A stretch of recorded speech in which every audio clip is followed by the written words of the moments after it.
Kati Afrika Mashariki bado inaendelea kuenjoy dude jipya kutoka kwa Alikiba pamoja na Bien, ngoma ambayo inakwenda kwa jina la Finale. Bana, kiwanda cha muziki cha Bongo kinakwenda kushuhudia moja kati ya kolabo ambayo haijai kutokea kabisa. Hii ni kolabo baina ya Alikiba pamoja na Mbosso ambao wametangaza kwamba leo hii hapa, yani tarehe 1 ya Mei mwaka 2026 mida ya saa 6 kamili inakwenda kuachika kolabo hii hapa ambayo imepewa jina la Buju. Sasa kupitia Instagram ya kwao wote wawili, kwa maana ya Alikiba pamoja na Mbosso, waliweza kushare hii artwork ambayo unaiona pamoja na kipande cha video hichi hapa kama introduction ya kuweza kueleza kwamba ngoma inakuja very soon. Lakini pale chini Alikiba pamoja na Mbosso wakawa wameandika hivi 1st May of 2026, kwa maana kwamba tarehe 1 ya mwezi wa 5 mwaka 2026 na kwenda kushuhudiwa collabo hii hapa. Mbosso nadhani kwamba amepata fursa kuweza kufanya kazi hii hapa na Alikiba kutokana na kwamba yeye anajisimamia, yupo kwenye lebo yake ambayo inajulikana kama Kani Music. Ilikuwa ni baada ya kuweza kuondoka lebo WCB Wasafi mwaka jana,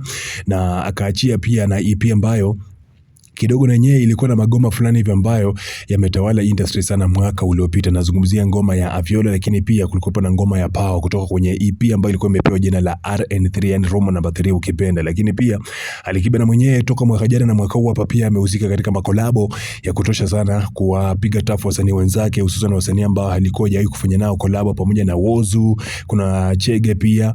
Hao ni baadhi ya wasanii ambao wamesikika kwenye kolabo za Alikiba. Sasa mara hii hapa Alikiba isiwe tabu bwana. Sasa wanakwenda wamekukutana tayari, na hii ni kolabo ya kwanza kabisa industry kwenda kushuhudia, maana Alikiba alikuwa hajai kufanya kazi na Mbosso, na inaonekana kabisa kwamba wasanii wengi ambao wameweza kuondoka lebo ya WCB Wasafi waga wanapata sana fursa kwenda kufanya kazi na Alikiba kutokana kama mikataba sasa imefunguka na haiwabani. Sasa sijui kama unategemea makubwa na maajabu kutoka kwenye kolabo hii hapa, kutokana na kwamba hakuna mtu ambaye anaweza kisia ngoma itakwenda kwa mtindo wa aina gani, lakini kwa namna unavyomjua Alikiba na kwa namna unavyomjua Mbosso, nataka unipe maoni yako pale chini. Unategemea maajabu ya aina gani kutoka kwenye kolabo hii hapa ya Buju kutoka kwa Alikiba pamoja na Mbosso? Nipe maoni yako pale chini kwenye uwanja wa comment.